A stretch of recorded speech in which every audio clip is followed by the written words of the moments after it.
ఇంద్రియాలతోటి వాటితోటి సుఖాలను అనుభవించాలనిపిస్తుంది. ఆవిడ 4 తీసుకొస్తుంది మనలోకి. ఆ 4 ఏమిటో తెలుసా అండి? తను, కరణము, భోగము, భువనము. ఈ 4 పెట్టేస్తుంది. తనుహు అంటే శరీరం, కరణము అంటే లోపల ఇంద్రియాలు మనస్సు, భువనము అంటే బయట ప్రపంచం, భోగము అంటే సుఖాన్ని అనుభవించడం. ఈ శరీరంతో ఇక్కడే ఉంటాయి ఇంద్రియాలు. ఈ లోపల నుంచి మనస్సు పురే ఈ కళ్ళతో టీవీ చూసి సంతోషించరా, దీంతో ఏదో టేప్ రికార్డర్ వినరా, దీంతో ఏదో ముట్టుకు సంతోషించరా అని చెప్తూ ఉంటుంది. ఏం చేస్తాడు? ఆ ఇంద్రియాలతో సుఖాలని దుఃఖాలని అనుభవిస్తూ ఇవన్నీ నే చేశానని పాపపుణ్యములను మూట కట్టుకుంటాడు. ఈ 4 చేత అమ్మవారు జీవశక్తిగా ఉంచేస్తుంది. ఇది ఒకనాడు అమ్మవారికి అనుగ్రహం కలుగుతుంది. వీడు ఈ తను, కరణము, భువనము, భోగము ఈ 4 అమ్మవారి వైపుకి తిప్పుకుంటాడు. ఈ 4 భగవంతుడి వైపుకి తిప్పి ఎప్పుడు భక్తిగా అమ్మవారి పాదాలు పట్టుకుని ఉండడం అలవాటైంది అనుకోండి. అదే తల్లి ఎంత చిత్రమైన పని చేస్తుందంటే ఇప్పటి వరకు ఉన్న అజ్ఞానాన్ని తీసేస్తుంది. ప్రపంచం వైపుకి తిప్పితే మహేశ్వరుడు తిరోధానం అంటారు. ప్రపంచం కనపడకుండా అంతటా పరమశివుడే ఉన్నాడనేటటువంటి భావన కల్పింపజేస్తే అమ్మవారైపోతుంది. అమ్మవారు జ్ఞానం ఇస్తున్నప్పుడు అప్పుడు సదాశివ పర్యంక నిలయాం, అప్పుడు ఆ తల్లి పరమశివుని యొక్క తొడ మీద కూర్చుని ఉంటుంది. అందుకని అందరికన్నా పైకి ఆవిడ కూర్చుని పంచకృత్య పరాయణ ఈ 5 అమ్మవారు చేస్తుంటుంది. ఏమిటది? సృష్టి, స్థితి, లయ, తిరోధానము, అనుగ్రహము. ఈ 5 చెయ్యడానికే మంచానికి 4 కోళ్లుగా 4 పెట్టుకుని పరమశివుణ్ణి సదాశివుడు పడుకునుంటే ఆ సదాశివుని యొక్క తొడ మీద అమ్మవారు కూర్చుని ఉన్నట్టుగా ఆ మంచం అక్కడ వేయడంలో అది సృష్టి రహస్యం. సృష్టికి ముందున్నవాడు నిర్గుణమైన బ్రహ్మము. ఆ నిర్గుణమైన బ్రహ్మములో కోరికని కల్పించి ఈ ప్రపంచంగా మారేటట్టుగా చేయగలిగినటువంటి మాయాశక్తి ఏది ఉందో అది అమ్మవారు. అందుకని ఇప్పుడు ఏమైంది? ఈ శక్తి లోపల ప్రవేశించి స్పందన కల్పిస్తే ఆ పరమశివుడు జగత్తుగా విస్తరించాడు. ఇదిగో ఇది చెప్పడం శివశక్త్యాయుక్తో యది భవతి శక్త ప్రభవితుం నచేదేవం దేవో నకలు కుశల స్పందితుమపి. ఇందులో ఒక గొప్ప రహస్యం. అమ్మవారు లోపల ఉన్నంత కాలమే చైతన్య స్వరూపంగా దీనికి గౌరవం ఉంటుంది. ఒక్కసారి ఆ చైతన్యం బయటికి వెళ్ళిపోయింది అనుకోండి, అంతే. ఇంకా దీన్ని తీసుకెళ్లి కొత్త కర్రల మీద పడుకోబెట్టేసి నార కట్టి పట్టుకుపోతారు. అందుకని చైతన్య స్వరూపంగా ఉండేటటువంటి అమ్మవారు లోపల ఉండడమే వికారంగా ఉండడం. అందుకే మీకు పైకి హాయిగా ప్రాణంతో ఉన్నాడనుకోండి శివస్వరూపం అంటారు. శివశ్రీ కోటేశ్వరరావు గారండి, లేకపోతే సాక్షాత్తుగా శివుడండి అయినా అంటారు. ఆ శివాలో శాకి ఇకారం ఉంది, అందుకని అది మంగళప్రదమైంది. ఈ ఇకారం తీసేశారనుకోండి శాకి, అదేమవుతుంది? శవ అవుతుంది. ఇప్పుడు ఏమైంది? అది ఎందుకు పనికిరాంది అయిపోయింది. అంటే ఇప్పుడు ఏమైంది? అయ్యవారిలో అమ్మవారు ఎప్పుడూ ఉంటారు. అది ఎన్నడూ విడివడని శక్తి. అంటే శివుడు శక్తి అలా ఉండి ఎప్పుడైనా అవుతారా అండి అని అమంగళప్రదమైన ఆలోచన చెయ్యకూడదు. అక్కడ శివుడు నిర్గుణమైన పరబ్రహ్మము, ఆయనతో శక్తి ఎన్నడూ విడిపడకుండా ఉంటుంది. మన మాతాపితరులుగానే చూడాలి. అందుకనే మొట్టమొదటి శివశబ్దంతో ప్రారంభం. అందుకని శివశక్త్యాయుక్తో యది భవతి శక్త ప్రభవితుం నచేదేవం దేవో నకలు కుశల స్పందితుమపి. ఆ శక్తి పనిచేయనంత కాలం, అంటే నిర్గుణముగా ఆత్మస్వరూపుడై పరమేశ్వరుడు ఉండిపోయినంత కాలం అసలు ఈ సృష్టికి ఉన్ముఖంగా శివుడు తిరగడు. అందుకని నిర్గుణుడై కూర్చుంటారు. అందుకే తమిళనాడులో సామెత ఉంది. ఏమిటో తెలుసా అండి? తమిళనాడులో ఎవరినైనా నోరు మూసుకుని మాట్లాడకుండా కూర్చోండి అని చెప్పాల్సి వచ్చింది అనుకోండి, గౌరవంగా ఏ సభలోనైనా ఎవరైనా ఎక్కడైనా అల్లరి చేస్తున్నారు అనుకోండి, ఇక్కడ ఎవరో ఉపన్యాసం చెప్తుంటే అక్కడ ఎవరో మాట్లాడుతున్నారు అనుకోండి, అయ్యా మీరు మూల పరమశివుళ్ళ కూర్చోలేరా అంటారు. అక్కడ ఓ మూల పరమశివుళ్ళ కూర్చోలేరా అంటే ఏమిటో తెలుసా? నీలో నువ్వు ఆనందమును పొందుతూ అద్వైతమైనటువంటి నీకన్నా వేరొక వస్తువు లేనటువంటి స్థితిలో నిర్గుణమైనటువంటి పరబ్రహ్మ ఆనందమును నువ్వు పొందుతూ ఉండలేవా? ఇది కదా మాట్లాడతావు. మాట్లాడావంటే నీలోకి ఇచ్ఛాశక్తి, జ్ఞానశక్తి, క్రియాశక్తులు వచ్చేస్తున్నట్టు. ఇచ్ఛాశక్తి, జ్ఞానశక్తి, క్రియాశక్తులుగా అమ్మవారు పనిచేస్తూ ఉంటుంది లోపల. అందరిలో అంతే, అదే పని. మీకు ఇచ్ఛాశక్తి, జ్ఞానశక్తి, క్రియాశక్తులకి సృష్టి మొదలకు ఉండేటటువంటి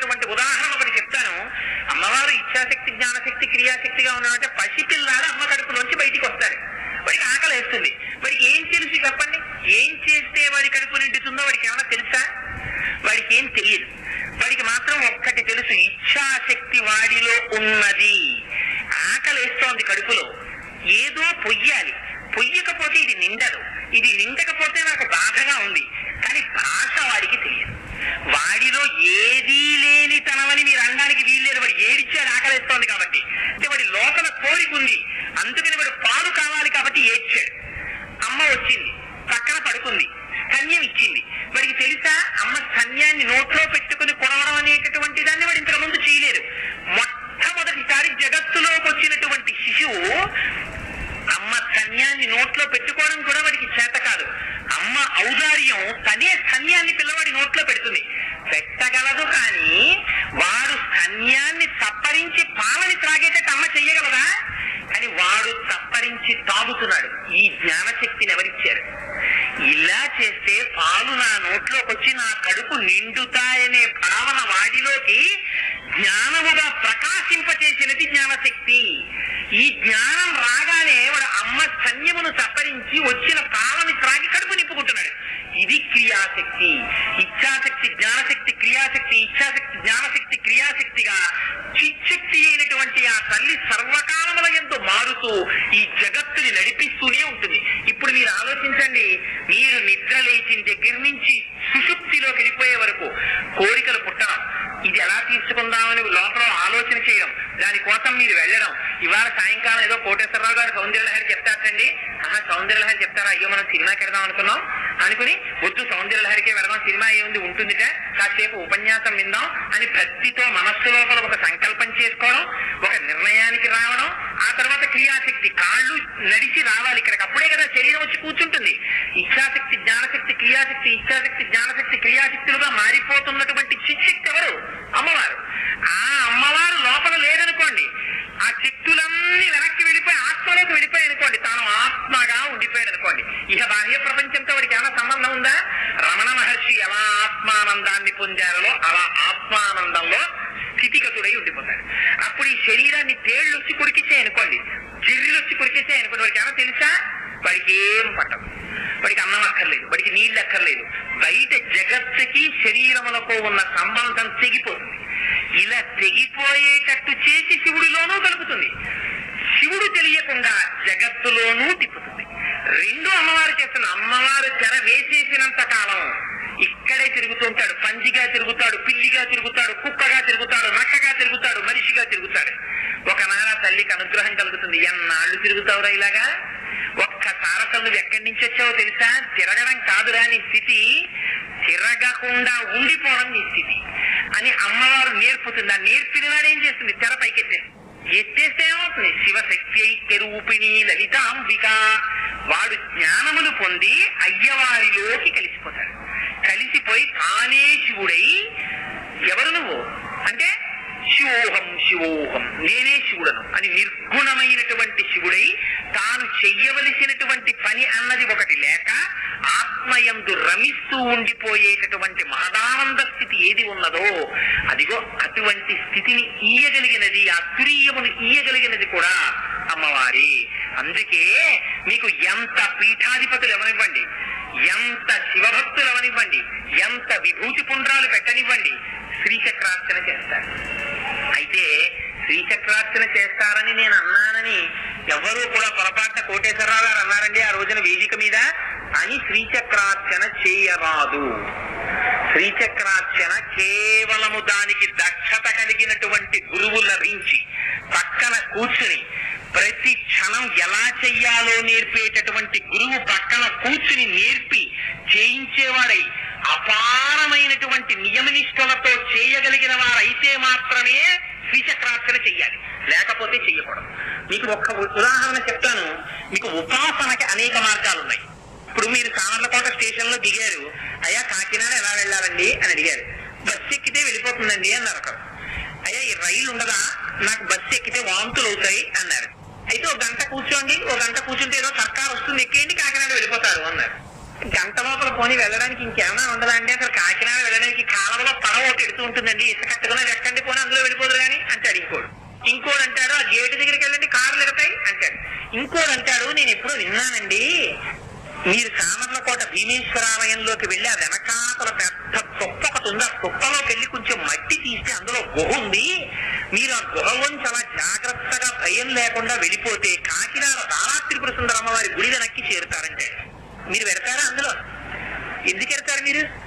మీరు వెళ్ళరు. ఎందుకు వెళ్ళరు? గుహలోంచి కాకినాడ వెళ్ళడం ఎందుకు? లేనిపోని కూడా సొరంగ మార్గంలో ఉపాసన మార్గము సురక్షితమైనదై ఉండాలి. భగవంతుడి దగ్గరికి తీసుకెళ్లేది. శ్రీచక్రార్చన చేయడం అంత తేలికైన పని కాదు. శంకరాచార్యుల వారు ఎన్ని చోట్ల హెచ్చరిక చేశారు. శ్రీచక్రార్చన జోలికి తొందరపడి వెళ్ళకండి, కుండలిని యోగం జోలికి తొందరపడి వెళ్ళకండి. తస్మాత్ జాగ్రత్త, తస్మాత్ జాగ్రత్త. కోట్ల కోట్ల కోట్ల మందిలో కుండలిని కదపగలిగిన వాడు, పైకి తీసుకెళ్లగలిగిన వాడు, సహస్రారమును చేర్చి మళ్ళీ వెనక్కి రాగలిగిన వాడు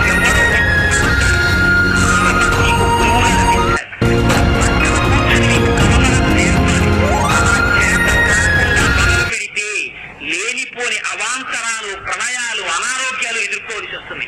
అందుకని వాటి జోలికి వెళ్ళకూడదు. మరి ఎటువంటివి సాత్వికమైనటువంటి ఉపాసనలు ఉన్నాయి. అమ్మవారి స్తోత్రం చేయండి, అమ్మవారి నామం చెప్పండి, అమ్మవారి కుంకుమార్చన చేసుకోండి, పుష్పార్చన చేసుకోండి, తల్లి సంతోషపడిపోతుంది. అందుచేత శంకరులు అంటారు, అమ్మ ఇటువంటి శక్తి స్వరూపాన్ని మీరు. అందుకే మీకు శివుడు అంటే ఇంగ్లీష్ లో చెప్పాలంటే కిజెంట్ బ్రహ్మ. ఆయన కదలరు, కదలకుండా నిర్గుణంగా తనలో తాను ఉంటారు. శక్తి అలా స్టాటిక్ గా ఉండదు. ఒక్క చోట ఉండిపోయింది అనుకోండి శక్తి అంటారా మీరు? శక్తి అనరు. శక్తి అంటే ఎప్పుడు కదులుతుంటుంది, కదులుతుంటేనే శక్తి. ఆ కదులుతూ ఉండేటటువంటి శక్తి స్వరూపాన్ని ఆరాధన చేయడం, ఉపాసన చేయడం, శ్రీచక్రార్చన రూపంలో చేయడం చాలా కష్టం. అది చాలా కష్టం. చాలా ఉపాసన బలం, ధైర్యం అన్ని ఉండాలి. ఉన్నవాళ్ళు మాత్రమే అలా చేయగలరు. లేనివారు అవ్యాజ కరుణామూర్తిగా మాతృస్వరూపంగా అమ్మవారికి చూసి నమస్కారం చెయ్యండి. ఏం చేస్తుంది? ఆవిడ కారుణ్యం కలిగిన తల్లి కాబట్టి ఇప్పటి వరకు మీరు ఏ పరమేశ్వరుడి నుంచి విడిపడ్డారో ఆ పరమేశ్వరుడితో కలపడానికి ఆవిడే జ్ఞానం ఇచ్చి కలుపుతుంది. అందుకని శంకరులు అంటారు, శివశక్త్యాయుక్తో యది భవతి శక్త ప్రభవితుం నచే దేవం దేవో నకలు కుశల స్పందితుమపి అతత్వామారాధ్యాం హరిహర విరించాదిరపి ప్రణంతుం స్తుతుం వా కథమకృత పుణ్య ప్రభవతి. అమ్మా, హరి హర విరించాదిరపి. ఇక్కడ మీరు ఒక విషయం చాలా జాగ్రత్తగా గమనించాలి. మొదటి శ్లోకంలో పైన ఏమని మొదలెట్టారు? శివశక్త్యాయుక్తో అని మొదలెట్టారు, శివుడితో మొదలెట్టారు. చివరి పాదంలోకి వెళ్ళేటప్పటికి ఏమంటున్నారు? హరిహర విరించాదిరపి అంటున్నారు. హరుడంటే ఎవరు, శివుడంటే ఎవరు? ఇద్దరు ఒకరు కాదా? మీరు ఏమంటారు? హర హర మహాదేవ శంభో శంకర శివ అంటారు. మరి అలా అన్నప్పుడు హరుడు ఒకడు, శివుడు ఒకడా? అదేమిటి మరి? శంకరాచార్యులు వారు శివశక్త్యాయుక్తో అని మొదలుపెట్టి హర అని త్రిమూర్తుల్లో హరుడు చేశారు. వీళ్ళిద్దరికి ఏమిటి తేడా అంటే, తేడా ఒకటి ఉంటుంది. ఆ తేడా పేర్ల చేత మీకు దొరకదు. పేర్లతో తెలుసుకోవడం చాలా కష్టం. ఎందుకంటే హర, రుద్ర, శివ, పరమశివ, సదాశివ, మహేశ్వర ఇవన్నీ ఒకలాగే ఉంటాయి. చంద్రశేఖర పరమాచార్యులు వారు ఒకసారి చెన్నైలో ప్రసంగం చేస్తూ ఒక అందమైనటువంటి ఉపాఖ్యానం చెప్పారు దాని గురించి. ఎవడో ఒకడు తాలేరుని కుదుర్చుకున్నట్టు. కుదుర్చుకుంటే పాపం చాలా బాగా పనిచేస్తున్నాడని చెప్పారు మిగిలిన తాలేరులు. సరేరా, నిన్ను పనిలో పెట్టుకుంటాను, నీకెంత జీతం కావాలన్నారు. ఏదో 300 ఇవ్వడం మహాప్రభు అన్నాడు. 300 ఏంటరా, నీ పని నచ్చింది, 400 ఇస్తాను, పని చేసుకో, నీ పేరేమిటి అన్నారు. పెరుమాళ్ళండి అన్నాడు. ఆయన కొంచెం బాధేసింది. ఇదేంటో నీ పేరు పెరుమాళ్ళు అయితే అప్పుడప్పుడు నిన్ను నేను కేకలయ్యాను, పైగా నువ్వు పాలేరువి, నేను యజమాన్ని, నీ దగ్గరికి వచ్చి పెరుమాళ్ అని పిలిచి నిన్ను ఎలాగా నీకు పని చెప్పడం, ఓయ్ పెరుమాళ్ళ గడ్డిదివాయ్, అవో పెరుమాళ్ళ పేరతీయోయ్ అనలేను కదా, నీ పేరు పెరుమాళ్ళు ఏమిటి, కొంచెం ఆ పేరు ఒకటి మార్చుకురారా అన్నాడు. అంటే అతను అన్నారు, అలాగే మార్చుకుంటానండి, కానీ మార్చుకోవడానికి ఇబ్బంది ఉంది, మా ఊరు వెళ్ళాలి, మా గ్రామాధికారికి చెప్పాలి, 500 రూపాయలు దానికి చలానా కట్టాలి, చలానా కట్టి వారికి ఒక గొర్రెో మేకో ఇవ్వాలి, దానికి ఒక పెద్ద కసువు జరగాలి, అప్పుడు నా పేరు మారుతుంది అన్నాడు. సరే నేను ఇచ్చాను, పట్టుకెళ్ళరా, 1000 రూపాయలు ఇచ్చి ఆ పనులన్నీ పూర్తి చేసుకుని మళ్ళీ రా అన్నారు. సరేనందరూ వాడు వెళ్ళిపోయాడు. వెళ్ళిపోయి ఓ వారం పోయాక వచ్చాడు. ఎలా మార్చుకున్నావా పేరు అన్నారు. మహాప్రభు మీరు 1000 ఇచ్చాక ఎందుకు మారదు? మారింది, పేరు మార్చుకున్నానన్నాడు. ఏమిటి ఇప్పుడు నీ పేరు అన్నారు. పెద్ద పెరుమాళ్ళు అండి అన్నాడు. పెరుమాళ్ళు పెద్ద పెరుమాళ్ళు అయినట్టు హరుడు, శివుడు, మహేశ్వరుడు, సదాశివుడు ఉన్నది ఒకటే స్వరూపం. ఆ స్వరూపం గుణముల చేత, చేసేటటువంటి క్రియ చేత మారుతుంటుంది. అదిగో వాయవ్యంలో కూర్చున్నటువంటి హరుడు ఆయన చేసే పని ఏమిటో తెలుసా అండి? ఆయన లయకారకుడై ఉంటాడు, త్రిమూర్తులలో ఒకడిగా ఉంటాడు కనుక ఆయన అమ్మవారి ముందు ప్రణిపాతం చేస్తాడు, నమస్కారం చేస్తాడు. అమ్మవారి యొక్క శక్తి చేత ఈ పనులు చేసే త్రిమూర్తులలో ఒకడిగా ఉంటాడు. కానీ శివుడు ఎవరో తెలుసా అండి? ఆయన కామేశ్వరుడు అంటారు. దీన్ని పంచసమయాచారములని పిలుస్తారు. 5 చేత సమానముగా ఉంటారు. పార్వతీ పరమేశ్వరుడు మీరు ఒకటి గుర్తు పెట్టుకోండి. పార్వతీదేవి గొప్ప, పరమేశ్వరుడు గొప్ప అన్న ఆలోచన మీకు ఎప్పుడూ రాకూడదు. పార్వతీ పరమేశ్వరుడు 5 చేత ఎప్పుడూ సమానులు. కళాభ్యాం చూడాలంకృత శశికళాభ్యాం నిజితపఫలాభ్యాం భక్తేషు ప్రకటిత ఫలాభ్యాం భవతు మే శివాభ్యామస్తోకత్రిభువన శివాభ్యాం హృది పునర్భవాభ్యాం ఆనంద స్ఫురదనుభవాభ్యాం నతిరియం అంటారు శంకరులు. ఇద్దరు నిజతపఫలాభ్యాం, ఒకరి తపస్సుకి ఒకరు ఫలమై ఉంటారు. ఒకరు తక్కువ ఒకరు ఎక్కువ ఉండరు. ఆది దంపతుల్లో మీకు ఆది దంపతుల్లో ఒక చిత్రమైన విషయం కూడా ఉంటుంది. మీకు బాహ్య ప్రపంచంలో వచ్చేటటువంటి దంపతులకి అక్కడ ఆది దంపతుల్లో తిరగబడి ఉంటుంది స్వరూపం. ఎందుకని మీకు ఇక్కడికి వచ్చేటప్పటికి ఏమంటారు? మిస్సెస్ అండ్ మిస్టర్ అంటారు. శ్రీమతి అండ్ శ్రీ చాగంటి కోటేశ్వరరావు రాయి శుభలేఖార్థములు అంటారు. అక్కడికి వెళ్ళేటప్పటికి శ్రీమతి అండ్ శ్రీ పరమశివుడు రాయి శుభలేఖార్థములు కాదు, పార్వతీ పరమేశ్వరులు అని మనం అంటాం. కానీ శివపార్వతులు శివపార్వతులు అని పిలుస్తాం. పైగా మీకు ఇక్కడ స్త్రీ అబల కాబట్టి రక్షింపబడుతుంది పురుషుడి చేత. అక్కడ అమ్మవారు అబల కాదు, ఆవిడ శక్తి. ఆవిడ పరమశివుణ్ణి కదుపుతుంది, కదిపి సృష్టి చేస్తుంది. అక్కడికి వెళ్ళేటప్పటికి ధర్మం మారుతుంది. అలా 5 చేత వాళ్ళు సమానులై ఉంటారు. దేని చేత? నామములు ఇద్దరివి సమానంగా ఉంటాయి, మార్పులు ఉండవు. అందుకే ఇందాక చెప్పానే శివ శివాని, భవ భవాని, రుద్ర రుద్రాణి, ఈశ ఈశాని, బ్రహ్మ బ్రాహ్మణి, అలా ఇద్దరి పేర్లు సమానంగా వెళ్ళిపోతాయి. రూపము, ఇద్దరి రూపములు కూడా సమానంగా ఉంటాయి. మీరు ఎప్పుడైనా అందుకే మహాకామేశ్వరుడి యొక్క తొడ మీద కూర్చున్న కామేశ్వరి స్వరూపాన్ని చూడండి. కామేశ్వరుడు అంటే ఎవరో తెలుసా అండి? నిర్గుణమైన పరబ్రహ్మములో సృష్టిగా మారాలన్న కోరిక, కామము కలిగిన వాడు కామేశ్వరుడు. ఆయన యొక్క కామముగా మారినటువంటి కోరికగా ఇంతమందిగా మారదామని పెంచినటువంటి కోరిక అమ్మవారు. అందుకని కామేశ్వరుడు కామేశ్వరి ఇద్దరు ఎర్రగా ఉంటారు, ఇద్దరు 4 చేతులతో ఉంటారు, ఇద్దరికి 3 కళ్ళు ఉంటాయి, ఇద్దరికి శిరస్సు మీద చంద్రరేఖ ఉంటుంది, ఇద్దరు 4 ఆయుధములు పట్టుకుంటారు, ఇద్దరు పాశం పట్టుకుంటారు, అంకుశం పట్టుకుంటారు, ధనస్సు పట్టుకుంటారు, బాణాలు పట్టుకుంటారు. అందుకని నామము ఒకటే, రూపము ఒకటే, ఆవాసము ఒకటే. ఇద్దరు మేరు పర్వతం మీద ఉంటారు, ఇద్దరు కైలాస పర్వతం మీద ఉంటారు, ఇద్దరు శ్రీచక్రంలో బిందు స్థానంలో ఉంటారు, ఇద్దరు మణిద్వీపంలో ఉంటారు. అంతే తప్ప పరమశివుడు అక్కడ ఉంటారు, పార్వతీదేవి ఇక్కడ ఉంటుందని మీకు చెప్పరు. అందుకని నివాసము ఇద్దరిది ఒకటే, వాళ్ళు చేసే పనులు ఇద్దరికి ఒకటే, ఇద్దరు చేసే పని ఒకటే ఉంటుంది. సృష్టి స్థితి లయ తిరోధానము అనుగ్రహము. మీరు అందుకే చూడండి, అమ్మవారిగా చెప్తే అమ్మవారి ఇలా కూర్చొని వాళ్ళు 4గురిని కింద పెట్టుకుని సదాశివుడి పర్యంకం మీద కూర్చుంటుంది. అది పరమశివుడిగా చెప్పారనుకోండి, చిదంబరంలో నటరాజుగా మారిపోతారు. అందుకే తమిళనాట ఇప్పటికీ కూడా ఒక సామెత ఉంది.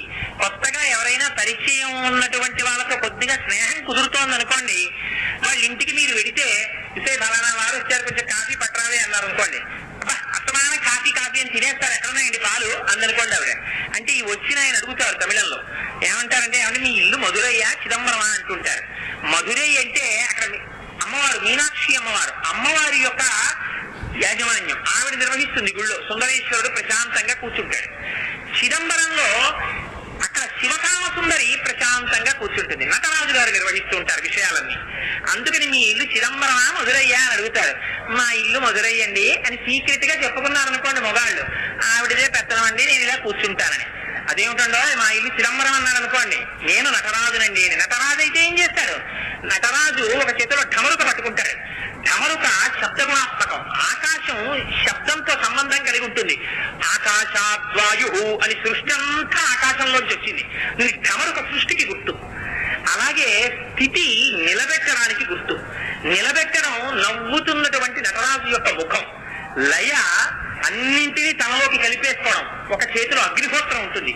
సృష్టి స్థితి లయ తిరోధానము. సర్పం చుట్టుకుని ఉంటుంది. ఆ చుట్టుకున్నటువంటి సర్పం తిరోధానానికి గుర్తు. అనుగ్రహము అంటే మళ్ళీ భగవంతుడితో కలపగలిగినటువంటి జ్ఞానం ఇవ్వడానికి గుర్తు ఏమిటి? బ్రాహ్మీభూతమైనటువంటి ఎడమ పాదము పైకి లేచి ఉంటుంది, ఊర్ధ్వగామి. అంటే జ్ఞానమును పొంది శంకరుడితో కలవడం. అందుకని నటరాజస్వామిగా ఆనంద తాండవమూర్తి అని పిలుస్తారు ఆయన్ని. అంటే ఆనందమని అయి ఉంటాడు. అమ్మవారు ఇలా కూర్చుంటుంది. అందుకే ఆవిడ పంచ ప్రేతాసనాసీన పంచబ్రహ్మాసన స్థిత అని పేరు ఆవిడకి. పంచబ్రహ్మలు ఉండేటటువంటి ఆసనం మీద కూర్చుంటుంది.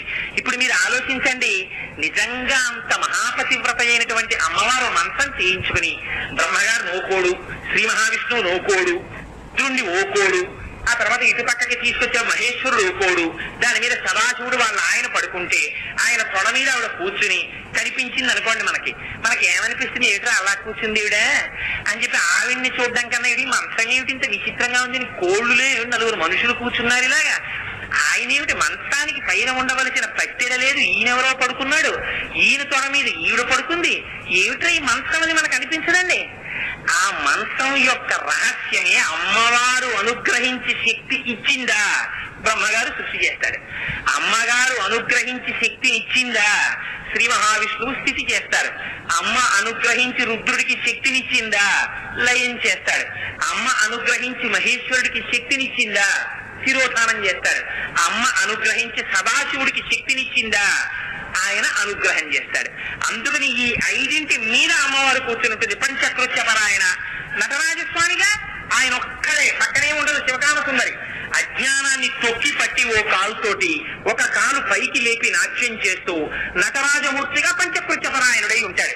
ఆవిడ చేసిన పంచకృత్యాలే, ఈయన చేసిన పంచకృత్యాలే. వాళ్ళిద్దరికి వేరే పనులు ఉండవు, ఈ ఐదే ఉంటాయి. అందుకని ఇద్దరూ కూడా తమ తమ ధర్మము చేత తాము చేసేవి ఈ ఐదే చేస్తారు. వీళ్ళు ఇద్దరూ చేసేటటువంటి ఆశీర్వచనం ఏమిటి, ఒకటే ఆశీర్వచనం. అమ్మవారు ఆశీర్వచనం చేసినా అయ్యవారు ఆశీర్వచనం చేసినా ఏం చెప్తారు, నువ్వు నేనగుగాక అంటాడు శివుడు. అంటే ఒరే నీకు ఈ అజ్ఞానం పోయి నేను జీవుణ్ణి అనే భ్రాంతి పోయి జీవ బ్రహ్మైక్య సిద్ధి కలగాలని శివాశీర్వచనం. అందుకని అయ్యవారు అలా ఆశీర్వదిస్తారు. అమ్మవారు ఏం చేస్తుంది, శివశక్తైక్య రూపిణీ లలితాంబిక మాయని విరిచేసి అయ్యవారిలోకి అమ్మవారు కలిపేస్తుంది. అందుకని ఏమైంది, ఇద్దరు ఒకటే చేస్తున్నారు. అందుకని ఇద్దరు చేసే పనులు ఒకటి. అందుకని శివ శక్తి ఇద్దరు సమానమైన వారన్న దాన్ని ఆవిష్కరిస్తూ ప్రణంతుం స్తోతుం వా కథమకృత పుణ్య ప్రభవతి. ఎన్ని రహస్యాలు దాస్తారండి శంకరాచార్యులు వారు. నిజంగా ప్రణంతుం నమస్కరించాలన్నా, స్తోతుం వా నీ గురించి చెప్పాలన్నా, కథమకృత పుణ్య ప్రభవతి పూర్వం చేసిన పుణ్యం ఉండాలమ్మా. ఏమిటి మాటలో రహస్యం, అందులో ఏమిటో తెలుసా అండి, రెండు చెప్పడంలో మీరు ఇప్పుడు ఏమన్నా నిజంగా ఇది చదివితే శంకరాచార్యుల వారు అహంకారంతో మాట్లాడినట్టు అవుతుంది. ఎందుకని ప్రణంతుం నమస్కరించాలన్నా, స్తోతుం వా నీ గురించి చెప్పాలన్నా పూర్వం పుణ్యం చేసిన వాడై ఉండాలమ్మా. సౌందర్యలహరి చెప్పిన వాళ్ళు ఎవరు, శంకరాచార్యుల వారు. అందుకని ఇప్పుడు శంకరాచార్యుల వారు ఏంటి, నేను పుణ్యం చేసిన వాడిని అని చెప్పుకున్నట్టు అయిందా లేదా? నిజంగా శంకరాచార్యుల వారు అంత అహంకారంగా మాట్లాడతారా? మాట్లాడితే దవీయాంశం దీనం స్నపయ కృపయా మమపి శివే అని ఎందుకంటారు. ఆయన మహాభక్తుడుగానే ఉంటారు, మహాజ్ఞాని మహాభక్తుడు. అటువంటి శంకరాచార్యుల వారు ఈ మాట ఎందుకన్నట్టు, ఇందులో రహస్యం ఏమిటో తెలుసా అండి. ప్రణంతుం స్తుతుం అంటే కాయిక మానసిక వాచిక పుణ్యములు సర్వకాలములయందు నీ స్వరూపంగా చేసే అదృష్టము నాకు కావాలి. ఎందుకని ప్రణంతుం అంటే మీరు భూమి మీద పడి నమస్కరించాలి అమ్మవారికి. అమ్మవారికి భూమి మీద పడి నమస్కరించాలంటే కాయికమైనటువంటి కైంకర్యం చెయ్యాలి. స్తోతుం వా అమ్మవారి గురించి మాట్లాడాలంటే ఇప్పుడు ఏమైంది, వాచిక కైంకర్యం చెయ్యాలి. అసలు అమ్మవారి గురించి మాట్లాడడానికి కావలసినటువంటి ఆలోచన రావాలంటే మనస్సు అమ్మవారి దగ్గర నిలబడాలంటే మనస్సు నిలబడితే అందులోంచి వాక్కు వస్తే ఆ వాక్కు చేత మీరు ఆనందాన్ని పొందితే అమ్మవారి ముందు మీరు ప్రణిపాతం చేసి నమస్కారం చేస్తున్నారు. అంటే వాచిక మానసిక కాయిక కైంకర్య శుద్ధి రుజుత్వముతో మూడింటిని నీ పాదముల యందు నిలబెట్టేటటువంటి అదృష్టము కలుగుగాక అని చెప్పడానికి ప్రణంతుం స్తుతుం వా కథమకృత పుణ్య ప్రభవతి. చేసుకున్న పుణ్యం లేకపోతే ఎలా చేస్తారమ్మా అన్నారు. ఎందుకని ఈ మనస్సే అమ్మవారి పాదముల దగ్గరికి వెళ్ళింది అనుకోండి, అమ్మ అనుగ్రహం అనుగ్రహం అనుగ్రహం ఇది లహరి అనడానికి కారణం. లహరి అంటే మీరు ఎంత మునుకలు వేసి ఆ ప్రవాహంలో పడితే మిమ్మల్ని అంతగా ఆనందింపచేస్తుంది. మీరు దాంట్లోంచి బయటికి రాలేరు. ఇంకా అమ్మవారి పాదముల దగ్గరికి మీరు వెళ్ళారనుకోండి, ఏదో ఒక రకంగా ఆవిడ మిమ్మల్ని ఉద్ధరిస్తూ ఉంటుంది. దీనికి మీకు ఒక ఉదాహరణ చెప్తాను. ఒక అమ్మ ఉంది, ఇద్దరు కొడుకులు ఉన్నారు. పెద్ద కొడుకు మహాబలిష్ఠుడు, నాలాగే ఒళ్ళు పెంచాడు, వాడికి విపరీతమైనటువంటి జిహ్వజాపల్యం. రెండో కొడుకు ఉన్నాడు, వాడు దర్భాల్లే ఉంటాడు. వాడు అమ్మ మైసూర్ పాక్ చేసింది, పళ్ళెం పట్టుకుని వచ్చింది. ఈ రెండో వాడి దగ్గరికి వచ్చి, ఒరే నాన్న నీతితో చేశాను రా, దర్భాల్లే ఉంటావు, రేపు పొద్దున ఏ కాలేజీకో వెళ్ళాలిరా, 4 మైసూర్ పాకులు తినరా అంటుంది. వీడు వెంటనే నాకు వద్దమ్మా అంటారు. అంటే అమ్మ అంటుంది, లేదురా నాన్న, తీయగా చేశాను రా, చాలా బాగుంటాయిరా, ఒక్క ముక్క తినరా, నీ కోసమని ఎంత కష్టపడి చేశానో తెలుసా, ఇవాళ చేస్తున్నప్పుడు పాకం చేస్తున్నప్పుడు వేలు చూడు బొబ్బ కూడా ఎక్కింది, చూసుకోకుండా మూగుడు తగిలి ఇంత కష్టపడ్డాను, నా కోసం ఒక్క ముక్క తినరా అంటుందమ్మా. అంటే వాడు ఏం చేస్తాడు, ఓ మైసూరు పాకం ముక్క తింటాడు. పెద్దవాడికి అప్పటికే ఎక్కువ తినేయడం వల్ల అజీర్తి చేసేసి వాడు బాధపడుతున్నాడు. వాడు వచ్చి, అమ్మ నాకు మైసూర్ పాకం ముక్క పెడదు అంటాడు. అంటే అమ్మ అంటుంది, ఇవాళ బాగా కుదరలేదురా మైసూర్ పాకం, ఒక్క ముక్క నోట్లో వేసుకునేటప్పటికి నెయ్యి ఎక్కువైపోయి పిచ్చి దాహం పట్టేస్తాను, అందులో బయట ఎండ ఒకటి, నీకు చూస్తే అజీర్తి అంటున్నావు, ఇప్పుడు దాహం పట్టేసిందంటే ఆ నీళ్లు తాగేసి కడుపు బరువెక్కిపోయి ఆపసోపాలు పడిపోతావు నాన్న, నీకు వద్దులే, ఇదిగో ఈ రవ్వ నోట్లో వేసుకో అంటుంది. వాడికి అలా చెప్పింది, వీడికి ఇలా చెప్పింది. వీడి ఇద్దరికీ అలా చెప్పచ్చా అమ్మ? శంకరాచార్యులు వారేమో ఒకసారి జగత్తు మాయ అద్వైతంలో, ఇక్కడికి వచ్చేటప్పటికి అమ్మవారి కృప, అమ్మవారు జగత్తుగా పరిణమించిందా? మరి ఒకే శంకరాచార్యులు వారు ఇలా చెప్పచ్చా శ్లోకంలో? అంటే ఇది జగదాచార్యుల కృప. అక్కడ మీరు అబద్ధాన్ని దేంతో అనుసంధానం చేసి నిజం చేస్తారు. అమ్మ రెండో వాడికి మైసూరు పాకం ముక్క పెట్టి కాస్త ఒళ్ళొచ్చేటట్టు చెయ్యడానికి చెప్పిన అబద్ధం నిజం. పెద్దవాడు అజీర్తితో ఉన్నాడు కాబట్టి మైసూరు పాకం తినకుండా చేసి వాడి ఆరోగ్యం నిలబెట్టడం నిజం. రెండు నిజాలే, కానీ ఇద్దరికి చెప్పినవి అబద్ధాలుగా కనబడతాయి. అలా అద్వైత స్థాయిని అనుభవించగలిగిన జ్ఞానుల కోసం చెప్పినటువంటి వ్యాఖ్యానాన్ని అర్థం చేసుకుని నిర్గుణ పరబ్రహ్మమునందు నిలబడగలిగినటువంటి వాడికి జ్ఞానం, అది స్వస్వరూపానంద సంధానము అంటారు. కానీ ఆ స్థితి లేని వాడికి ఈ జగత్తుని అమ్మవారిగా చూపించి ఆవిడ పాదముల వైపుకి తిప్పాలి. తిప్పితే ఏమవుతుంది? ఆ అమ్మ పాదం పట్టుకున్నాడా, పొంగిపోయి ఆ తల్లి ఏం చేస్తుంది, మెల్లిమెల్లిగా ఇప్పటి వరకు మీకు ఏది లొంగడం లేదో దాన్ని అమ్మ లొంగేటట్టు చేస్తుంది. ఎందుకని? ఆవిడే సృష్టించింది, మనస్సును ఆవిడ సృష్టించింది, మిమ్మల్ని ఆవిడ సృష్టించింది, జగత్తును ఆవిడ సృష్టించింది. తను ఏది సృష్టించిందో దాన్ని ఆవిడే వెనక్కి తీసేస్తుంది. తీసేసి, అయ్యో పాపం వీడు నా వెంట పడ్డాడు, నా పాదాలు పట్టుకుంటున్నాడు, ఇలా తీయడానికి అమ్మవారికి ఉన్న వాత్సల్యం ఏమిటి? కారుణ్యము. అయ్యో పిల్లాడండి పాపం అస్తమానం నా పాదాలు తలుచుకుంటున్నాడు, వీడికి ఏదైనా నేను ఉపకారం చెయ్యతా అని ఏం చేస్తుంది? ఇంద్రియ వ్యామోహాన్ని, మనస్సు యొక్క లంపటాన్ని తీస్తుంది. తీస్తే ఏమవుతుంది?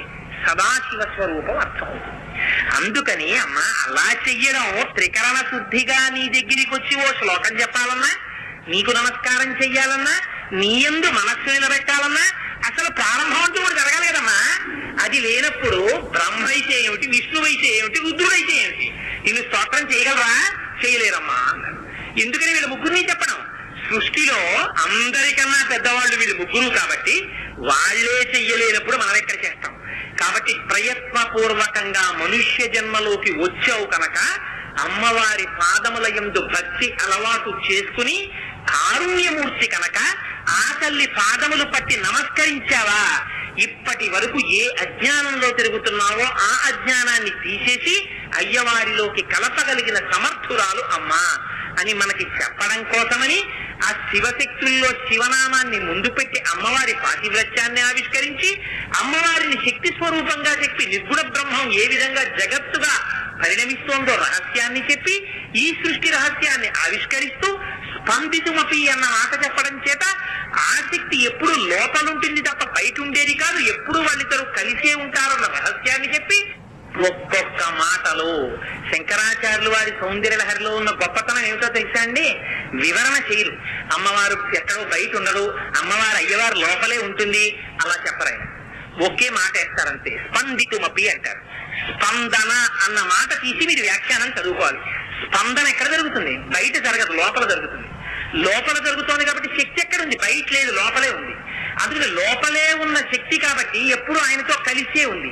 ఆయనతో కలిసి ఉండడంలోనే అమ్మవారి యొక్క గొప్పతనం ఉంది. అయ్యవారిని విడిచి అమ్మవారు ఉండనే ఉండదు.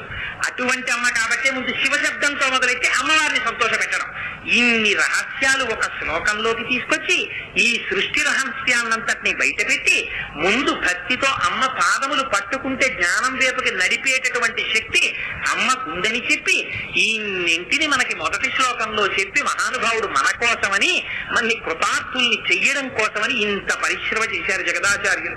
వారికి మనం ఏమి రుణం తీర్చుకుంటాం? ఒక్క నమస్కారం చేయడం. అందుకని శివశక్త్యాయుక్తో యది భవతి శక్త ప్రభవితుం నచేదేవం దేవో నకలు కుశల స్పందితుమపి అతస్వామరాధ్యాం హరిహర విరించాదిభిరపి ప్రణంతుం స్తుతుం వా కథమకృత పుణ్య ప్రభవతి.